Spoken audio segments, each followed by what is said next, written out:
PSC2 സക്സസിലേക്ക് എല്ലാവർക്കും സ്വാഗതം. PSCയുടെ previous year question ആണ് നോക്കുന്നത്. വീഡിയോ ഇഷ്ടപ്പെട്ടാൽ ലൈക്ക് ചെയ്യുക, സബ്സ്ക്രൈബ് ചെയ്യുക. ആദ്യ ക്വസ്റ്റ്യൻ, കേരളത്തിൽ ഉപ്പ് സത്യാഗ്രഹത്തിൻ്റെ പ്രധാനപ്പെട്ട കേന്ദ്രം. A Payyanur, B Taliparamba, C Vadakara, D Koyilandy. കേരളത്തിൽ ഉപ്പ് സത്യാഗ്രഹത്തിൻ്റെ പ്രധാനപ്പെട്ട കേന്ദ്രം.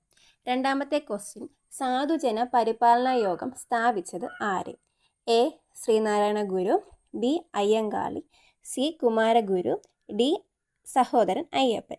സാധുജന പരിപാലന യോഗം സ്ഥാപിച്ചത് ആര്?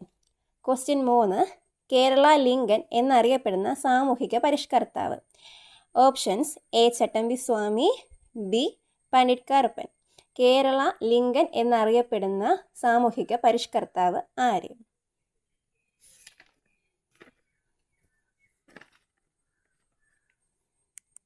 ഉത്തരങ്ങൾ: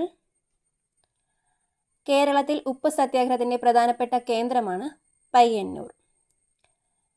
2, സാധുജന പരിപാലന യോഗം സ്ഥാപിച്ചത് അയ്യങ്കാളി. കേരള ലിങ്കൻ എന്നറിയപ്പെടുന്നത് പണ്ഡിറ്റ് കറുപ്പൻ. ഇനി ഇതുമായിട്ട് റിലേറ്റ് ചെയ്ത ക്വസ്റ്റ്യൻസ് ആണ് പറയുന്നത്. കേരളത്തിൽ ഉപ്പ് സത്യാഗ്രഹം ആരംഭിച്ചത് 1930 ഏപ്രിൽ 13-നാണ്. ഉപ്പ് നിയമം ലംഘിച്ചത് 1930 ഏപ്രിൽ 23. കേരളത്തിൽ ഉപ്പ് സത്യാഗ്രഹത്തിന് നേതൃത്വം നൽകിയത് കെ കേളപ്പൻ. രണ്ടാം ഭരതവള്ളി എന്നറിയപ്പെടുന്നത് പയ്യന്നൂർ. കേരളത്തിൽ ഉപ്പ് സത്യാഗ്രഹത്തിൻ്റെ പ്രധാന കേന്ദ്രമാണ് പയ്യന്നൂരിലെ ഉളിയടത്ത് കടവ്. ഉപ്പ് സത്യാഗ്രഹ സ്മാരകം സ്ഥിതി ചെയ്യുന്നതും ഉളിയടത്ത് കടവാണ്. കേരള ഗാന്ധി എന്നറിയപ്പെടുന്നത് K Kelappan. K Kelappan arrest വരിച്ചതിന് ശേഷം ഉപ്പ് സത്യാഗ്രഹത്തിന് നേതൃത്വം നൽകിയത് മൊയ്യാരത്ത് ശങ്കരൻ. കേരളത്തിൽ ഉപ്പ് സത്യാഗ്രഹത്തിൻ്റെ പൈലറ്റ് എന്നറിയപ്പെടുന്നത് മൊയ്യാരത്ത് ശങ്കരൻ. ഇനി അയ്യങ്കാളിയെക്കുറിച്ചാണ് പറയുന്നത്. കേരളത്തിൽ പുലയ രാജ എന്നറിയപ്പെടുന്നത് അയ്യങ്കാളി. 1907 സാധുജന പരിപാലന സംഘം സ്ഥാപിച്ചത് അയ്യങ്കാളി. 1893 വില്ലുവണ്ടി യാത്ര നടത്തിയത് അയ്യങ്കാളി.